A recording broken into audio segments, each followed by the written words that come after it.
La situación en Venezuela en este momento es que la semana pasada la Corte Suprema, el Tribunal Supremo de Justicia de Venezuela en la Sala Constitucional tomó una decisión básicamente quitándole los poderes a la Asamblea Nacional de legislar y de hacer todos los actos de control que tienen que ver con el Ejecutivo venezolano y básicamente la Corte tomando control de esas decisiones, que es una Corte controlada por el Ejecutivo. La Sala Constitucional de la Corte Suprema de Venezuela básicamente fue nombrada completamente en el finales del periodo pasado por el presidente incumpliendo las normas constitucionales.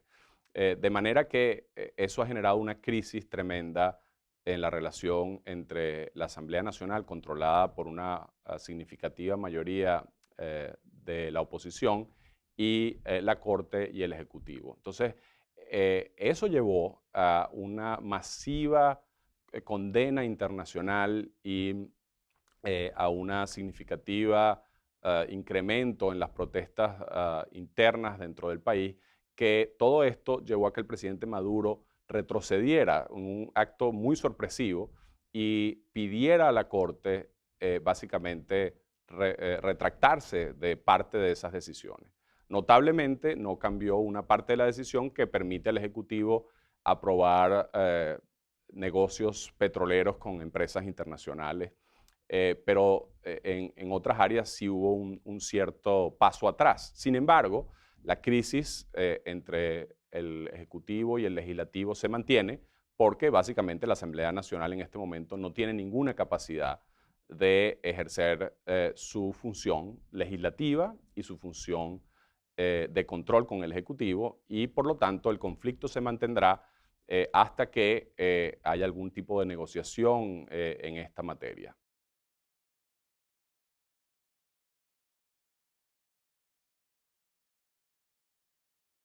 Es muy difícil saber lo que va a pasar en Venezuela. Básicamente hay eh,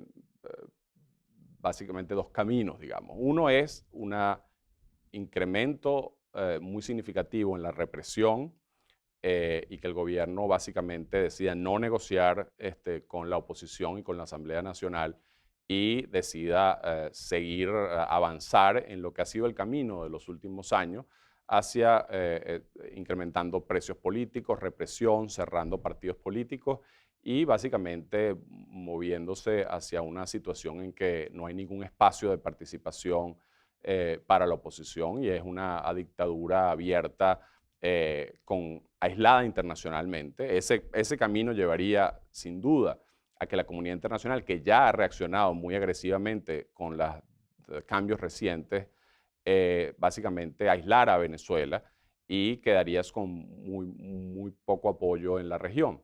Eh, pero no hay que descartar que ese camino ocurra porque el problema esencial es que el gobierno siente que cualquier elección la va a perder y la va a perder por una significativa margen. Entonces, eso hace que el régimen básicamente no quiera abrir las oportunidades a que haya digamos, una salida, digamos, electoral, por decirlo así. Y desde el punto de vista internacional, básicamente, si la presión externa no sirve para una negociación, que sería la otra opción, también habría ese aislamiento. La opción de negociación podría llevar a restablecer algunos de los poderes de la Asamblea Nacional, a negociar algunos temas relacionados con el Consejo Electoral y la Sala Constitucional del Tribunal Supremo, y finalmente a restablecer el cronograma electoral tanto de elecciones regionales como preparar las condiciones para las elecciones presidenciales que tienen que ocurrir en el año 2018.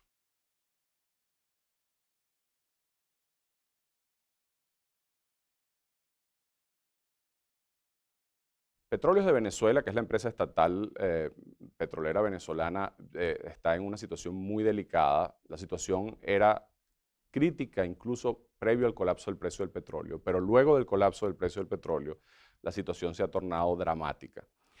Básicamente por problemas de flujo de caja, la producción ha colapsado, el año pasado la producción cayó 12%, el acumulado de caída de producción es más de un tercio desde que el chavismo llegó al poder.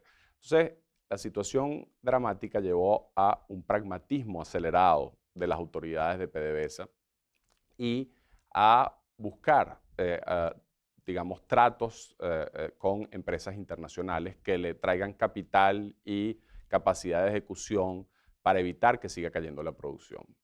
De hecho, hoy en día, lo que llaman las empresas mixtas, es decir, los joint ventures entre petróleos de Venezuela y empresas internacionales, están produciendo más de la mitad del petróleo que se produce en Venezuela y es la única parte de la producción que ha venido subiendo mientras la producción de PDVSA colapsa.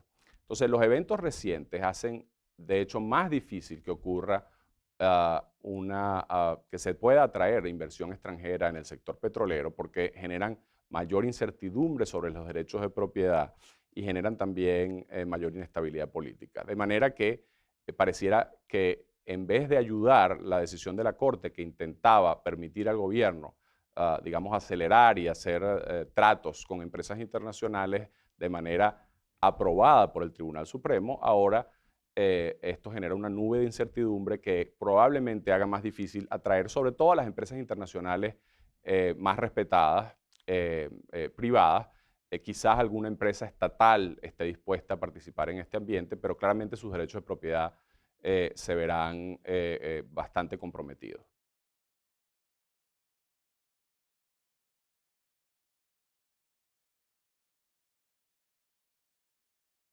Lo que vive Venezuela es una tragedia económica y social sin precedentes, lamentablemente, por lo menos desde que tenemos estadísticas. Una caída del Producto Interno Bruto per cápita acumulada desde el año 2013 de alrededor del 28%, o sea, casi un tercio de la economía venezolana desapareció y ya este año va a caer, el acumulado va a ser probablemente más de un tercio.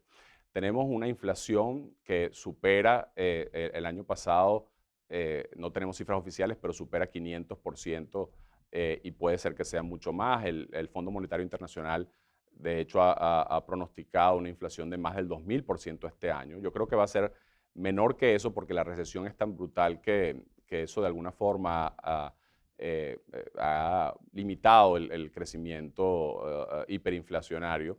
Pero en todo caso, la inflación más alta del mundo que combinada con esta recesión ha llevado a una caída del estándar de vida de los venezolanos realmente espectacular, ¿no? Los venezolanos en este momento no comen 3 veces al día, la mayoría de la población reporta pérdidas importantes de peso, la pobreza ha crecido de manera impresionante, según cifras no oficiales por las universidades más destacadas del país, supera la pobreza previa a que el presidente Chávez asumiera el poder, de manera que la situación es realmente catastrófica y de hecho se ha catalogado ya como una catástrofe humanitaria. A organizaciones internacionales como las Naciones Unidas y otras le han planteado al gobierno venezolano la posibilidad de ofrecerles ayuda humanitaria, sobre todo las áreas más graves son el tema de alimentación y el otro tema es el tema de salud. No hay medicinas en Venezuela y no hay insumos médicos en los hospitales. Muchas personas están falleciendo simplemente porque cosas básicas como antibióticos y otros instrumentos, digamos, de ejercicio de la medicina no están disponibles.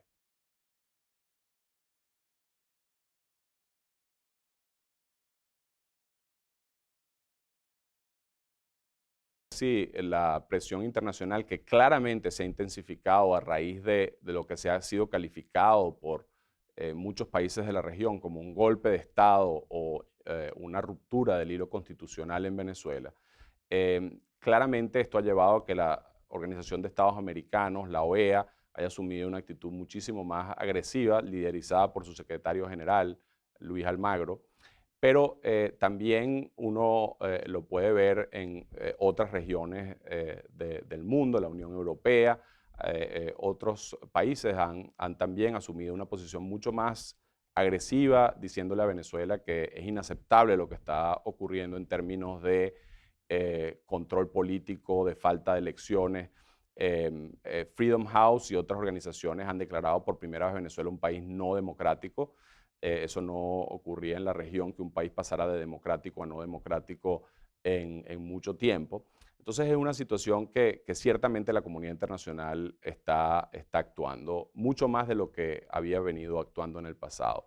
Internamente el tema tiene que ver más con el grado de represión que el gobierno está aplicando, que no tiene precedentes durante el periodo, digamos, democrático venezolano a partir del año 58. Y esto ha dificultado, obviamente, que la población manifieste su descontento. Sabemos que más del 80% de la población está descontenta con la situación del país, dependiendo de cómo se pregunte y el momento puede llegar hasta mucho más de 90%. El presidente Maduro tiene apoyo de un poco más del 20% de la población. O sea que claramente la oposición interna es muy significativa.